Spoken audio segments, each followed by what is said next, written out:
పరిశుద్ధ గ్రంథములో నుండి సామెతల గ్రంథము. సొలొమోను మహాభక్తుడు అనుభవపూర్వక భావ సూచక మర్మములతో నిండిన జీవ వాణి.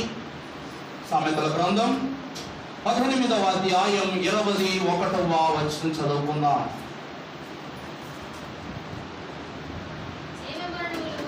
జీవ మరణములు నాలుక వశము, దాని యందు దాని ఫలము తిందురు. చాలండి, ప్రార్థన చేసుకుందాం. సమీపింపరాని తేజస్సులో నిత్యము అమరత్వమును వసించు గాన ప్రతిగానములతో నిత్యము పరిశుద్ధుడు పరిశుద్ధుడని పరలోక దూత గణములచే 24 పెద్దలచే సెరూబులు కెరూబులచే ఘన నామమును నామకార్థముగా ధరించి కొనియాడబడుచున్న త్రిత్వమైన మా ప్రియ పరలోకపు తండ్రి, ఆదికి పునాది అయ్యుండి అంతమునకు సర్వమయ్యుండి మమ్ములను నీ సారముగా మమ్ములను నిర్మించుకున్న తండ్రి, నీకు వందనములు. తండ్రి, ఏ రీతిగా ఒక్కొక్క మానవుని యొక్క భవిష్యత్తును నీవు ఘనముగా వాక్యమునందు లిఖించి ఉన్నావు, అటు వాక్య మర్మములతో కూడిన ఘన విషయములను మేము ధ్యానించుకొని నీ యందును నీ సహవాసమునందును మేలు కరముగా సాగునట్లు నీ కృప మాయందు చూపి మహిమ పొందుమని మహామహిమ గల దీవెనలను మాకు అనుగ్రహించి ఉన్నా యేసు పరిశుద్ధ నామమున వేడుకొని ప్రార్థిస్తూ ఉన్న మా ప్రియ పరలోకపు తండ్రి, ఆమేన్. దేవుని యొక్క నిత్య జీవపు కాంతి సదా మన కాలకు, మన తలంపులకు, మన యొక్క జీవన విధానమునకు పరలోక రాజ్యముల ప్రభు సహాయము సహకారము తోడ్పాటు ఎలాగ కలిగి ఉన్నదో ఆయన మేఘం ఎక్కించుకున్న సమయం వరకు ఆ కాంతి మనలను నిత్యము కావలి కాచి ప్రభు చేయందుకునే భాగ్యం ఇచ్చి ఆయన మహిమ పొందును గాక. ఆమేన్. ప్రభునందు ప్రియులారా, చదవబడిన వాక్య భాగములో 18వ అధ్యాయము 21వ వచనం, ఇంకట జీవ మరణములు నాలుక వశం, దాని యందు ప్రీతి పడువాడు దాని ఫలము తిందును. ఇక్కడ మనం చూసుకుంటే ఈ చిన్న వచనంలోనట మన భవిష్యత్తు దాగుందట.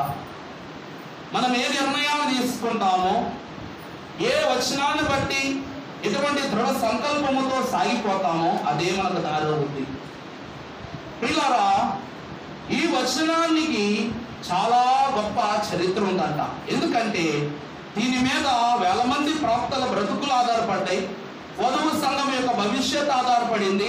ఆది దంపతుల కాలం నుండి నేడు రాకడలో ఎక్కబోయే వధువు సంఘం యొక్క భవిష్యత్తు ఈ వచనం మీద ఆధారపడింది. సామెతలు అంటే చెప్పండి, భావ సూచక విషయములను తెలియజేసే మూల గ్రంథం. ఎందుకంటే ఈ మాటను ప్రప్రథమంగా సొలొమోను భక్తుడు ఎందుకు రాశాడంటే, తన నోట తనివి తీరగా కోరుకున్నాడు ఒక వరం దేవుణ్ణి. ఏమని? నాకేం కావాలి? జ్ఞానం కావాలి అని కోరుకున్నాడు. ఇదేదో నాకు మరణమే ఉండకూడదని కోరుకుంటే చాలేమో. అయ్యో, అన్నాడు ఆదాము అవ్వలకు జీవాత్మనిచ్చావు, అట్టి గొప్ప స్థితినిచ్చావు, ఈ రోజు నిన్ను స్తుతించుకున్న బట్టి నువ్వు నాకు వరం ఇచ్చావు, కాబట్టి నాకు మరణం లేకుండా నాకు నిత్యము జీవాన్ని ఇవ్వని కోరుకోవచ్చుగా, కోరుకోలేదు. మరి అది కాక సరాసరి హానోకును నడిపించుకుని నీ యొక్క పరలోకాన్ని తీసుకెళ్ళినట్టు నన్ను కూడా తీసుకెళ్ళిపోయి అడగొచ్చుగా. ఆ మాట అడగలేదు. అది ఏమన్నాడు చెప్పండి? జ్ఞానం అని అడిగాడు. ప్రియులారా, సొలొమోను వాక్యమును బట్టి చూసుకుంటే జ్ఞాని, కానీ లోకాన్ని బట్టి చూసుకుంటే వాని అంత అజ్ఞాని ఎవరు లేరు. అజ్ఞానులేనంట సూక్తులు చెప్తారంట. ఎవరు చెప్పండి? అజ్ఞానులు ఏం చెప్తారు చెప్పండి?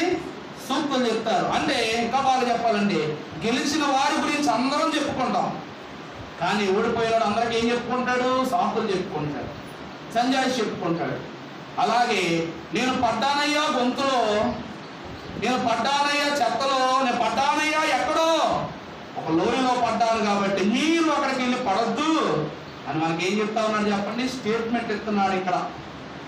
ప్రియులారా, క్షుణ్ణంగా చెప్పాడు. మీ నిర్ణయాలే మీ భవిష్యత్తు. అంటే జీవము మరణము ఎవరి నోట్లో ఉంది? మన నాలుక వశము. నువ్వు మంచి పలికితే మంచే, చెడు పలికితే చెడే. పరలోకం వెళ్తామంటే పరలోకమే, నరకానికి వెళ్ళాలని నరకం మీద ఆలోచన ఎక్కువ పెట్టుకున్నావు. వెళ్ళిపోతామేమో అని. ఇలా ఎక్కడికి వెళ్ళాలి? అక్కడికే పోవాలి. ప్రియ విశ్వాసులారా, నన్నే చూసుకోండి. ఈ చలి వల్ల జ్వరం వస్తే బాగుంది అనుకున్నాను. నేనేంటో తెంగరోళ్ళగా ఇదే కోరుకున్నాను. కానీ మన రాత్రి అందరికీ జ్వరాలు వస్తున్నాయి. నాకెందుకు రావట్లేదు? నేనేమన్నా చికెను మటన్ కొంచెం ఎక్కువ తింటున్నాను, నాకు రావట్లేదు అనుకున్నా. నా చేతులారా నేనే జ్వరం గురించి ఆలోచించుకున్నాను. అప్పుడు ఏమైంది? రాత్రి పడుకునేటప్పుడు ఎప్పుడు చాప వేసుకునేవాళ్ళు, ఎప్పుడు పట్ట వేసుకునేది. ఈసారి జస్ట్ దుప్పటాల్చుకుని తలదిండి వేసుకుని పడుకున్నా. పొద్దున్న అయ్యేసరికి దుప్పట ఊర్లో ఉంది, నేను ఊర్లో ఉన్నా. నేల మీద పునాదిలో ఉన్న చల్లదనం అంతా శరీరం లాగేసుకుంది. అంతే, మొదలైంది. ఇంకా లెగటం కాళ్ళు నొప్పులు మొదలైనవి. ఒళ్ళు చల్లబడిపోయింది. ఫుల్గా ఫ్యాన్ పెట్టుకున్నాను. మధ్యలో కట్టేసుకున్నాను, కానీ ఫుల్గా ఫ్యాన్ పెట్టుకున్నాను. మేము దుప్పట కూడా కప్పుకోవాలి, బయట వర్షం వస్తున్నా సరే. పైగా మనకు చుట్టుపక్కల కిటికీలు కూడా లేవు కాబట్టి చల్లదనం అంటే ఇష్టం. ఈ డోర్ కూడా తెలుసుకునే పడుకున్నా. ఇంకేమైనా ఉందా? ఇంకా పగటకి వెంటనే చల్లదనం అంతా శరీరంలో చేరిపోయి మనసంతా చెమగిలిపోయింది. లేకలేకపోయా, కూర్చోలేకపోయా. సాయంత్రం వరకు అదే తలనొప్పి. తర్వాత దేవుని కృప వల్ల నాన్న నీ దగ్గర ట్యాబ్లెట్ తీసుకున్నాను, కాస్త చల్లబడింది ఒళ్ళు. మళ్ళా రాత్రి పడుకున్నప్పుడు ఎంత ఫాస్ట్గా తగ్గిపోయింది ఏంటి? మళ్ళీ స్పెషల్ ప్రెస్ తీసుకున్నాను అన్నమాట. ట్యాబ్లెట్ వేసుకున్న 1 గంటకే ట్యాబ్లెట్ వేసుకుని ఒక చుక్క టీ తాగా. చెమట రూపంలో కాస్త మొత్తం సెట్ అయిపోయింది. అప్పుడే తగ్గిపోయిందా అనుకున్నాను. మళ్ళీ పగలయ్యేసరికి మళ్ళీ డప్పు మామూలే. ఇప్పుడు మళ్ళీ బెల్ల వేసుకున్నాను. ఇంక మళ్ళీ నాకు ఆలోచన రాకూడదు. ఈసారి వచ్చిందనుకో ఇంక అంతే, ఈగలాడుతుంటే వచ్చి అయ్యగారు ఎలా ఉందని చూడాలి మీరు వచ్చి. పిల్లారా, మన నోటితో తెలియకన్నా తెలుసన్నా తప్పు మాటలు పలకూడదు. అది చెడు అని తెలుసాక దాని తలంపే రాకూడదు. వచ్చిందంటే మాత్రం వాడు ఎంతటి వాడైనా సరే వారి జీవితం ఏమైపోద్ది?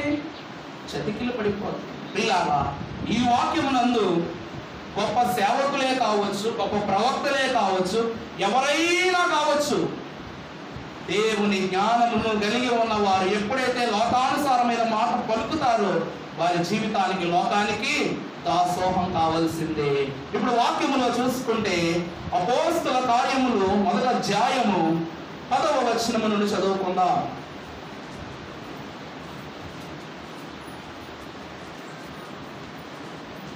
అపోస్తల కార్యముల గ్రంథం 1వ అధ్యాయం 10వ వచనం. ఆయన వెలుచు ఉండగా వారు ఆకాశము వైపు తేరి చూచుచుండిరి. ఇదిగో తెల్లని వస్త్రములు ధరించుకొనిన ఇద్దరు మనుష్యులు వారి యొద్ద నిలిచి,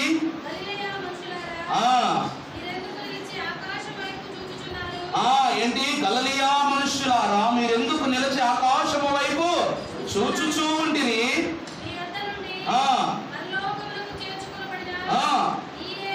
ఈ యేసే ఏ రీతిగా వెళ్ళుట చూచితిరో. చాలండి ప్రియులారా, ఇక్కడ ఈ మాటలు యేసుక్రీస్తు ప్రభువారు చెప్పటం లేదు. ఎవరు చెప్తున్నారంట? తెల్లని దుస్తులు ధరించుకున్నటువంటి ఇద్దరు, గలిలయ ప్రజలారా, ఎందుకు మీరు ఆకాశం వైపు తేరి చూస్తా ఉన్నారు? మీ యేసు ఎలాగైతే పరలోకం వెళ్తా ఉన్నాడో ఆ రీతిగానే మరలా తిరిగి వస్తాడని చెప్తూ ఉన్నారు. ప్రియులారా, యేసుక్రీస్తు ప్రభు తన బ్రతికిన కాలమునంతట్లో మనకు బాగా అవసరమైంది 3.5 సంవత్సరాల జీవితమే కాబట్టి, సేవా జీవితం అదే కాబట్టి, అదే లెక్కలోకి తీసుకుంటే నేను దేవుని కుమారుని అన్నాడు. అబద్ధమా? అది అబద్ధమా కాదా? అబద్ధం కాదు, అబద్ధమైంది. అది నేను దేవుని కుమారుని అంటే అబద్ధం, అది నిజమే కదా. నేను దేవుని యొక్క బిడ్డగా వచ్చి మీ పాపములను, పాప భారం ఎత్తుకోవడానికి వచ్చినోని నేనే. మీకు పరలోక రాజ్యాన్ని ఇవ్వబోయేవాడిని నేనే. నా ద్వారానే మీరు పరలోకాన్ని చేరుకోవాలి. ఈ అన్ని మాటల్లో ఒక్క మాట అయినా తప్పుందా యేసు ప్రభుది? ఈయన మనస్సులో అంత దృఢమైన నిర్ణయముతో పరలోకపు మర్మములను ఒక మాట చెప్పారు యేసుక్రీస్తు ప్రభువారు. నేను ఏ సంగతులైతే చెబుతూ ఉన్నానో అవి నా సొంత మాటలు కాదు, నా తండ్రి యొద్ద నుండి నేను మీకు తెలియచేస్తున్న మాటలని యేసుక్రీస్తు ప్రభువారు చెప్పారు. అంటే తన పలికిన ప్రతి మాట, చేసిన ప్రతి పని ఎవరి ఆజ్ఞను బట్టి? తండ్రి దేవుని యొక్క ఆజ్ఞను బట్టే. అందువలన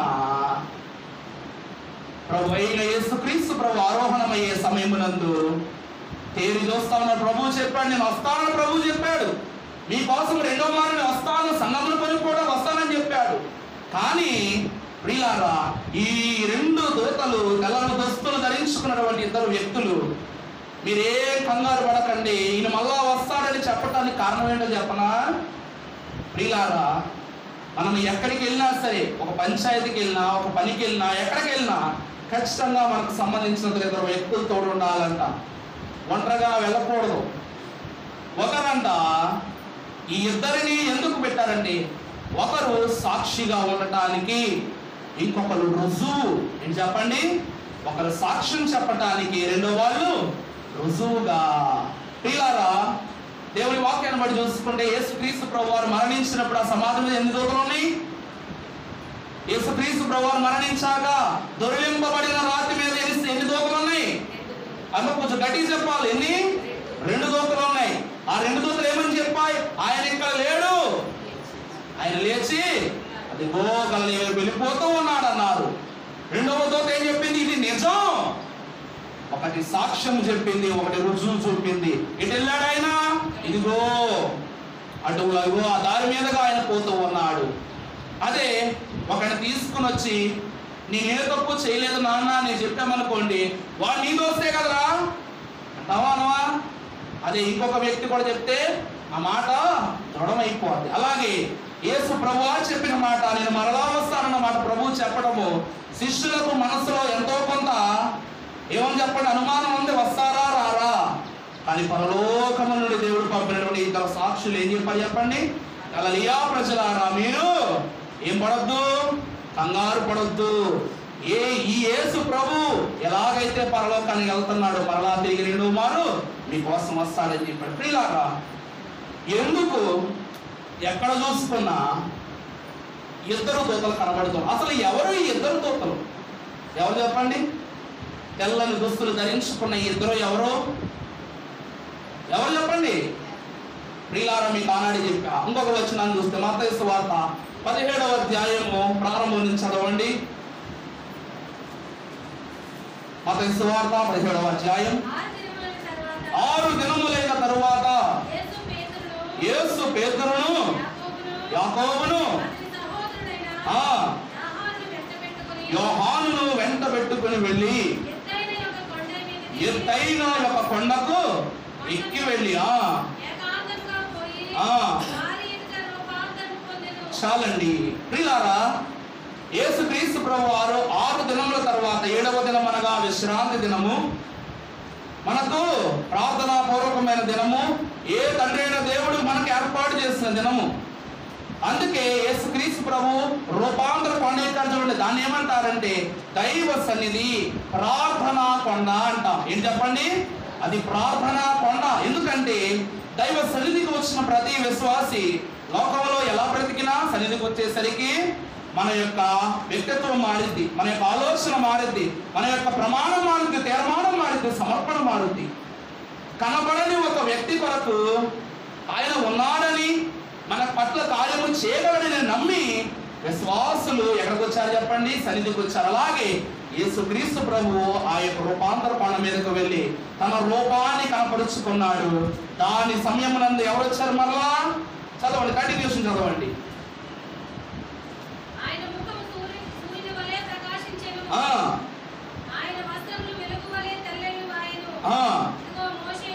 మోషేయు ఏలియాయు చాలండి. ఎవరంట? మోషే, ఏలియా. వారిద్దరూ ప్రభు వారందరూ కనబడి వారితో మాట్లాడుతూ ఉన్నారంట. ప్రియులారా, ఈ ఇద్దరు తెల్లని దుస్తులు ధరించుకునే ఇద్దరు ఎవరు చెప్పండి? ఒకరు మోషే, ఒకరు ఏలియా. మోషే అట సజీవులకు ఏమని చెప్పండి? సజీవుల గుంపుకు గుర్తు. ఏలియా మృతుల గుంపుకు గుర్తు. యేసుక్రీస్తు ప్రభువారు ఒక పక్క జీవాన్ని మోస్తారు, ఒక పక్క మరణాన్ని మోస్తారు. మోసారా లేదా? ఒక పక్క పాపాన్ని మోస్తారు, ఒక పక్క పరిశుద్ధతను మోస్తారు, ఒక పక్క దేవుని మహిమను మోసారు. అలాగే విశ్వాసులపై ప్రేమని ఒక పక్క మోస్తూనే వచ్చారు. ప్రియారా, నిజమా కాదా? ఊకొట్టండి, లేకపోతే ఉప్పు కొట్టండి. నిజమా కాదా? ఆయన శిలువ భారం ఎత్తుకున్నప్పుడు మనం విన్నాం, నిలువు కర్ర అంటే ధర్మశాస్త్రం అన్నాం, అడ్డకర్ర అంటే కృపాశాస్త్రం. అంటే నిలువు కర్ర మోసేదైతే అడ్డకర్ర ఎవరిది? అహరోను చిగురించిన కర్ర. అంటే యేసుక్రీస్తు ప్రభువారు ఆ శిలువ మీద పాపాన్ని మోసారు, ప్రేమని చూపారు. అలాగే దేవుని యొక్క ఆజ్ఞను కైకొన్నారు, విశ్వాసుల పట్ల ప్రేమను కనపరిచారు. ఇలాగున తనకు సాక్షులుగా నింపబడి ఇద్దరు, మృతుల గుంపుకు నాయకుడు ఉన్నవారు, సజీవుల గుంపుకు నాయకుడు ఉన్నవారు ఇద్దరు వచ్చారంట. ఒకసారి ఏందన్నా అను ప్రియులారా, దేవుని కృపను బట్టి అమితముగా జ్ఞానమును అందుకున్న మనం దేవుని యొక్క కృపను బట్టి ఈనాడు తెలుసుకోవాల్సిన విషయము, ఈయన సజీవుడై ఉన్న దేవాది దేవుడని, మృత్యువును జయించిన మహోన్నతుడని చెప్పటానికి ఎవరు వచ్చారు చెప్పండి? మోషే మహాభక్తుడు ప్రవక్తగా వచ్చి ఉన్నవారై ఉన్నారు. ఏం చెప్పండి? ఆయన సజీవుడై ఉన్న దేవుడని. అన్న యూత్ వారికి ఎందుకు వచ్చేసేయండి? పెద్దవారు వస్తున్నారు కనుక యూత్ వారికి వచ్చేయండి. అందరూ కూర్చుని తక్కువది. పెద్దవారు వస్తున్నప్పుడు కాస్త గౌరవంతో చోటు ఇవ్వాలి. ఏంటి చెప్పండి?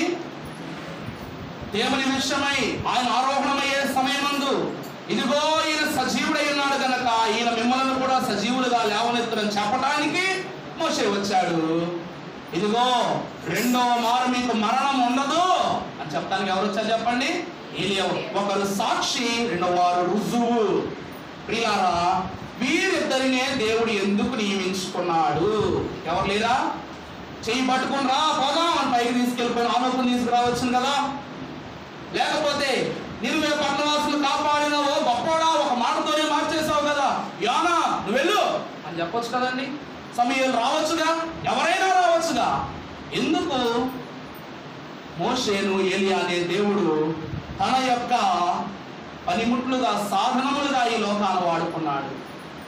ఈ మోషే ఏలియాలంట మొట్టమొదట మనం చదువుకుందాం, జీవము మరణం ఎవరి నోట ఉంది? మన నాలుక మీద ఆధారపడుతుంది.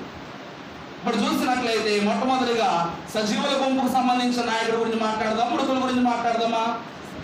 ఎవరి గురించి?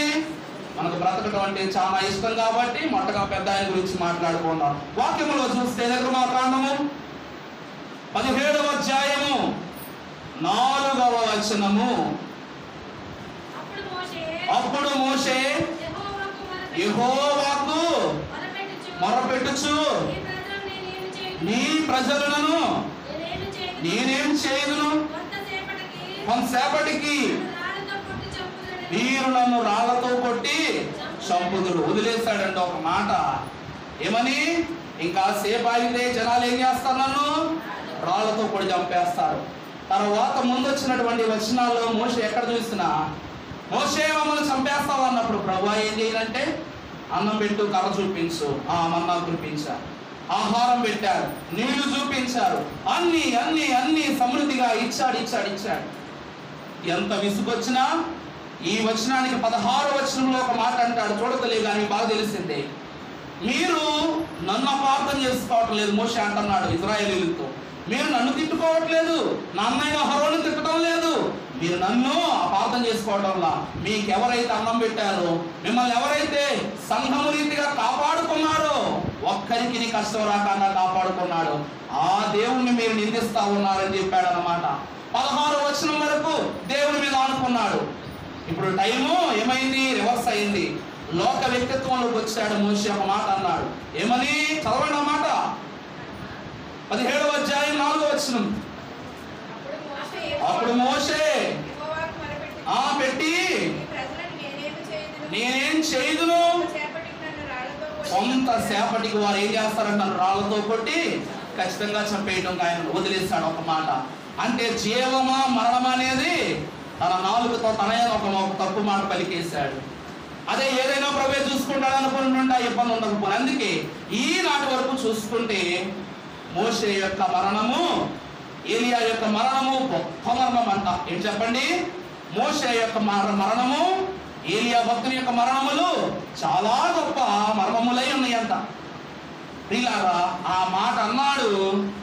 ప్రకటన గ్రంథము ఎన్నో అధ్యాయం చెప్పండి? 11వ అధ్యాయం మనం చూస్తాం. చదవండి వచనాన్ని.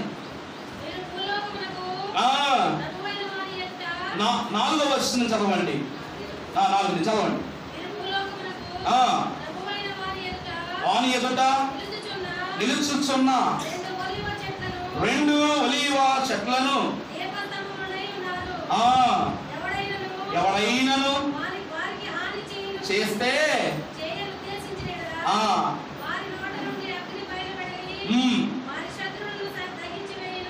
ప్రియులారా, ఒక మాట చూడండి.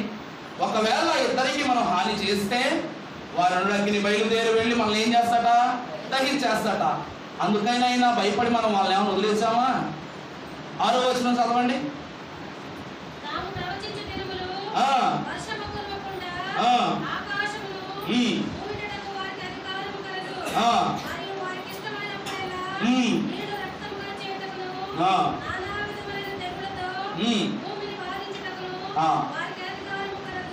తర్వాత చెప్పుట వచ్చు చేసి జయించి వాణిని చంపును. ఎవరండి మృగం? ఎవరి వల్ల బయటకు వచ్చింది? మన వల్ల కాదా? మనుషుల యొక్క పాపమును బట్టి, తలంపులను బట్టి, మాటను బట్టి, వింటను బట్టి సాతాన్ని ఎలా ఊహించుకుంటే అలా కనపడద్దంట. మనకి ఎంత భయంకరంగా ఊహించినా భయంకరం కనపడద్దంట. ఈ క్రూర మృగాన్ని విశ్వాసులమైన మనము నరకాగ్నిని ఊహించుకున్నట్లుగా దీని రూపును కూడా మనమే నిర్ణయించుకుంటాం. ఎన్ని కొమ్ములో, ఎన్ని తలలో, ఎక్కడి నుండి? సముద్రం అంటే లోకము, లోకంలోనే రాబోతా ఉన్నది. అవునా కాదా? దైవజనులు ఏం చెప్పారంటే సముద్రం అనగా విశాలమైనది. దేవుడు కలుగు చేసిన ఈ లోకము విశాలము.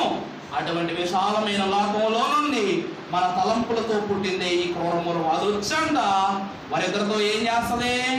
యుద్ధం చేసి వారిని జయించి వారిని హతమార్చేస్తుంది. మోషే పలికారేమని? రాళ్లతో కొట్టి చంపేస్తారు. తర్వాత ఒక వ్యక్తి గురించి బాగా తెలుసుకున్నాం. మోషే వదిలిన నోట్లోంచి నెరవేర్పు ఎక్కడ కనిపిస్తుంది? మనకు ప్రకటన గ్రంథంలో కనిపిస్తా ఉంది. తర్వాత ఏలియా మహాభక్తుని దగ్గరికి వస్తే రోమపత్రిక 11వ అధ్యాయం 3వ వచనం. ఎంత భక్తుడైతేనేమి, ఎంత గొప్పవాడైతేనేమి నోరు జాగ్రత్త అంటే దాని అర్థం, నేను నోరు జాగ్రత్త ఉంచుకునేవాడు కాదు. నాకు అర్థమవుతుంది. ప్రభువా వారు నీ ప్రవక్తలను చంపిరి. ఎవరంటున్నారు? ఏలియా అంటూ ఉన్నాడు. ఏమని? నీ ప్రవక్తలను చంపారు, నీ బలిపీఠములను పడగొట్టిరి. నేనెక్కడ? నేను అక్కడనే మిగిలి ఉన్నాను. తర్వాత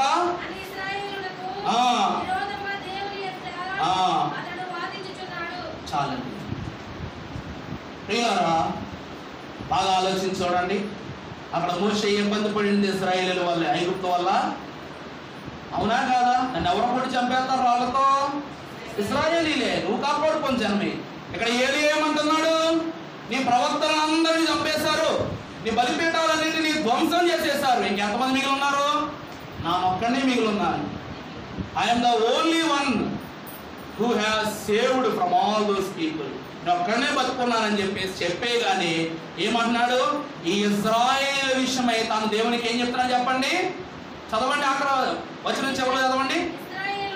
ఇశ్రాయేలునకు విరోధంగా చెప్తున్నాడు ప్రభుత్వం. ఏమని?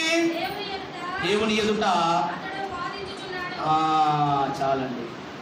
ప్రియులారా, ఆహాబు మంచి రాజే కావచ్చు, ఆహాబు మంచి భక్తుడే కావచ్చు, దేవుని యొక్క మహిమ తెలియక తప్పు చేస్తున్న వాడిని ఏలియా సరి చేసే ఉండొచ్చు. కానీ అన్నీ బాగా చేసినతడు ఆఖరిగా ఒక మాట అన్నాడు. ఏంటి? ఏ జనాన్ని కాపాడమైతే నువ్వు నన్ను ఇక్కడ నిలబెట్టావు, ఆ జనాల వల్లే నాకు కీడుందని ప్రభు ఎదుడితే ఏం చెప్తున్నాడు? కంప్లైంట్ చెప్తున్నాడు. ఇప్పుడు చూడండి, ఒక రౌడీ షీటర్ ఎక్కడో ఏదో ధ్వంసం చేశాడు అనుకోండి, వాని విషయమే మనం పోలీస్ స్టేషన్కి వెళ్ళి కంప్లైంట్ ఇస్తే ఆ ఊరు వదిలే మన మీద వస్తాడా చెప్పండి. నేను వెళ్ళి బాగా సున్నం పెట్టుకుంది ఎవరితో? అహాబుతో పెట్టుకున్నాడు.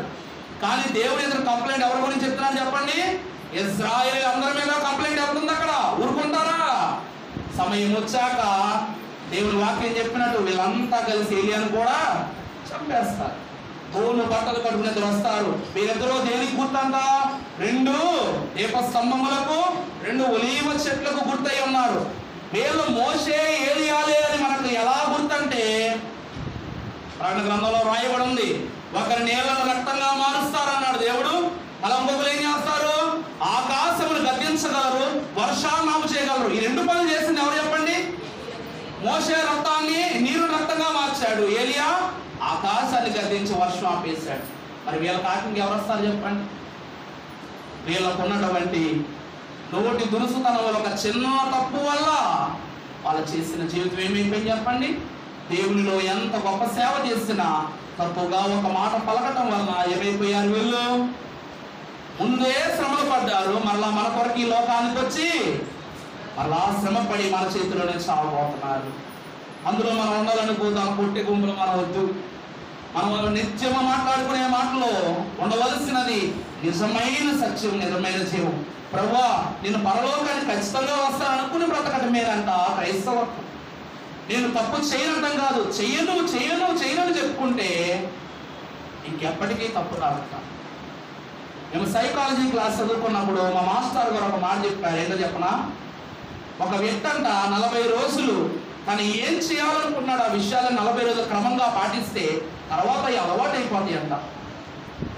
అలాగని మనం కూడా ఈ రోజు నేను ఏ చెడు మాట మాట్లాడకూడదు, ఏ చెడు తలంపు కలిగి ఉండకూడదు అంటే ఈ రోజు దీవెన, మరలా రేపొద్దున అదే క్రమంగా కంటిన్యూ చేస్తే అదే దీవెన.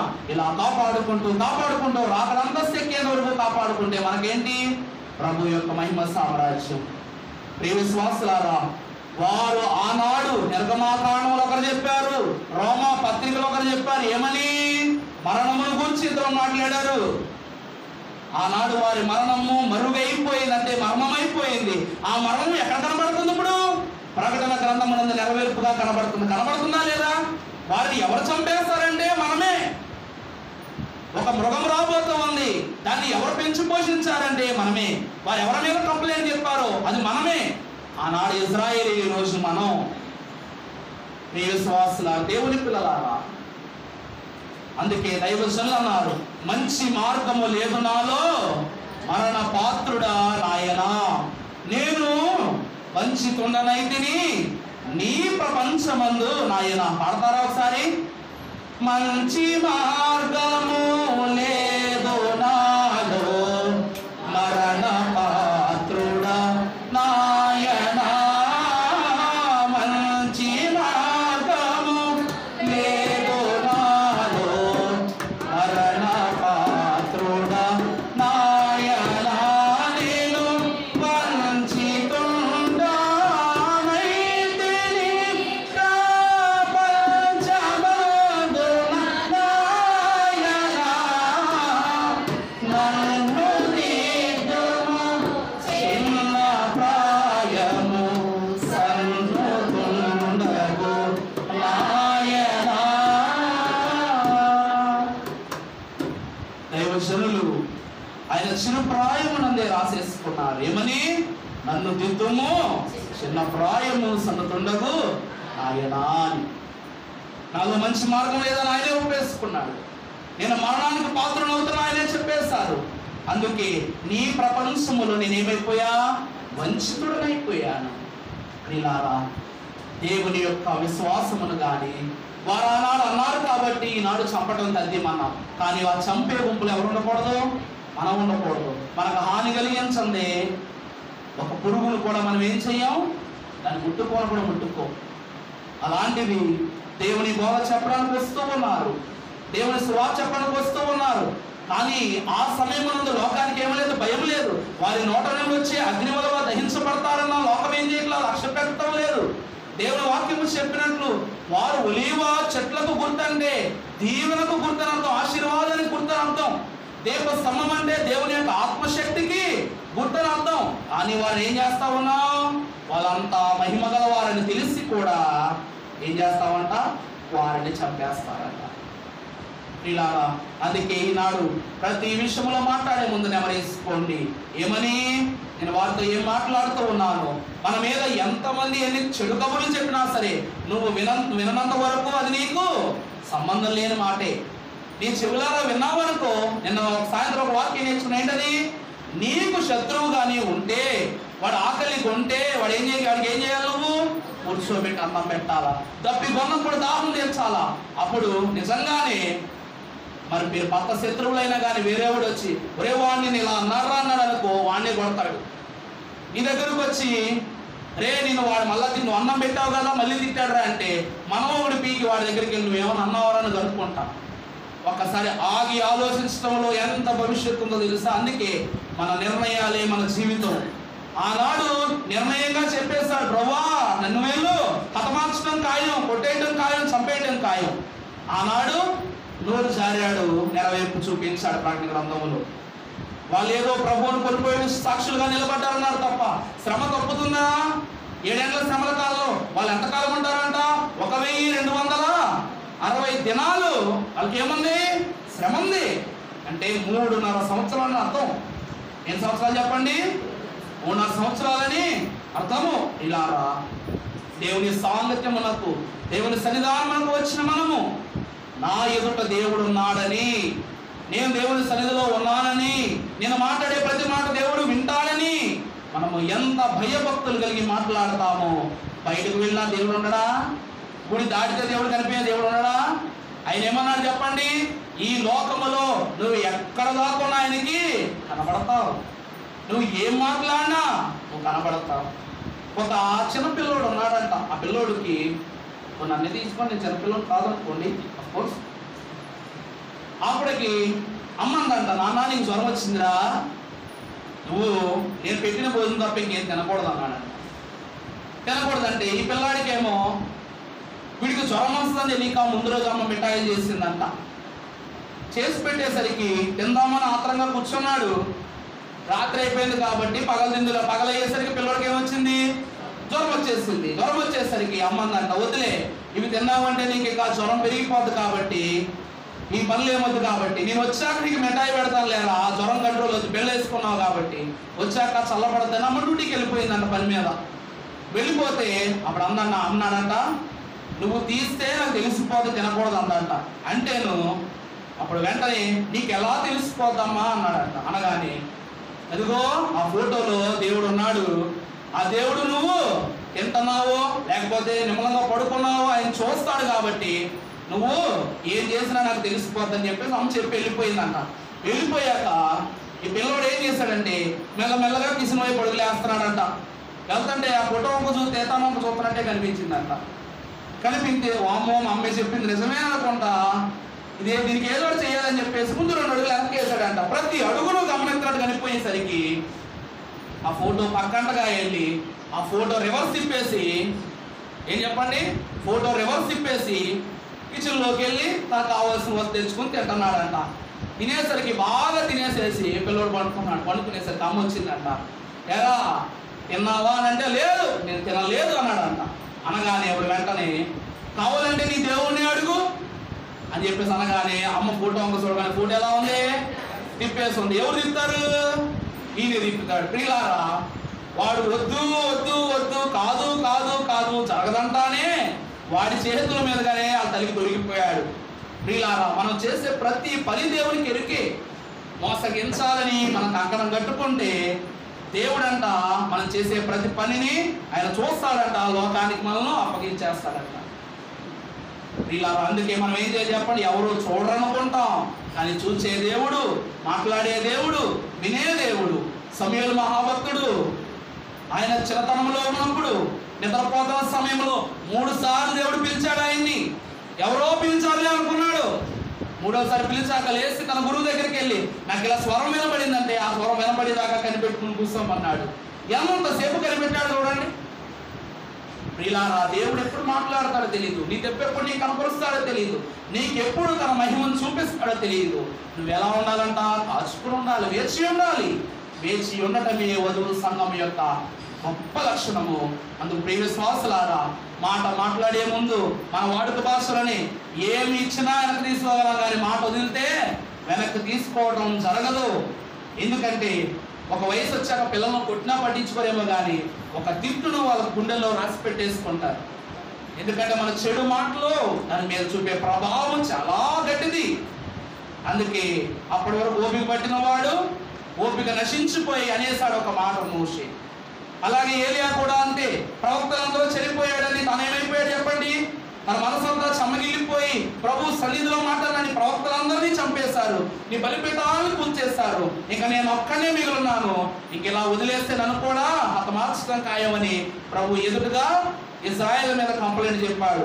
వీరిద్దరూ ప్రభు సన్నిధిలో వారికి జరగబోయేదాన్ని అమ్మ నోటితో చెప్పేసుకున్నారు. తర్వాత ఏమైందంట? రాబోయే నెరవేర్పుల వీరిద్దరికి వారన్న మాట నెరవేర్పవడం జరుగుతూ ఉంది. అందుకే పరలోకం వెళ్తానని బల్ల గుద్దుకుని ప్రభులో జీవిస్తే పరలోకం నీకు నిర్ణయం పడింది. యేసు ప్రతి మాట తన తండ్రిని చెప్పాడు. మనం కూడా క్రీస్తు ప్రభుని అడగాలి. ఒక పెద్ద ఆయన అంట, నా బ్రష్ కనబడుతుందని భార్యని అడిగేవాడు కాదంట. బ్రష్ కనబడకపోతే ప్రార్థన చేసుకునేవాడంట, పేస్ట్ కనబడకపోతే ప్రార్థన చేసుకునేవాడంట. ఒకరోజు కొత్త సబ్బు తీసుకెళ్ళి ఒక చోట పెట్టేశాడంట. అంటే ఇంట్లోనే బట్ట టవల్ తెచ్చుకుందామని ఒక బల్ల మీద పెట్టేసి టవల్ తెచ్చుకుంటానికి వెళ్ళగానే అక్కడికి వచ్చి చూసేసరికి సోప్ లేదు. ఎదిగేసుకునేసరికి భార్యను అడగాలంటే ఎందుకులే అనుకున్నాడు. ఎందుకంటే నువ్వే పోగొట్టుకున్నావు, మరి నన్ను ఎందుకు నువ్వు వచ్చి ఇక్కడ తిడతావని మాట వస్తుందేమోనని అడగటం మొదలెట్టాడంట. ప్రార్థన చేసుకున్నాడంట, నా సబ్బు పోయింది దేవా, నువ్వే నాకు సబ్బు ఇవ్వాలన్నారంట. అనగానే ఆ పిల్లోడే ఆడుకుంటా కల్లా బయటికి తీసుకెళ్ళి మళ్ళీ పట్టుకొచ్చి నాన్న ఇదిగో సబ్బుని ఇచ్చాడంట. నిజాన్ని చూసుకుంటే ఆడుకున్నాడు కాబట్టి పట్టుకొచ్చి ఇచ్చాడు మనందరికీ మామూలుగానే కనిపించవచ్చు. కానీ నిజానికైతే ఆ పిల్లోడు ఆడుకుంటూ పట్టుకెళ్ళి దాన్ని పడేస్తే ఏంటండి? పోనీ అది పడిపోయిందని మా నాన్న తిడతాడని నేను తీయలేదని చెప్పొచ్చు కదా. తనందరూ తానుగానే పట్టుకెళ్ళాడు, తండ్రికి అవసరమైన సమయంలో పట్టుకొచ్చి ఇచ్చాడు. ప్రియులారా, అన్నీ ఏదో జరిగిపోతున్నాయంటే అంత అన్ని ప్రవాదనలోనే జరుగుతాయి.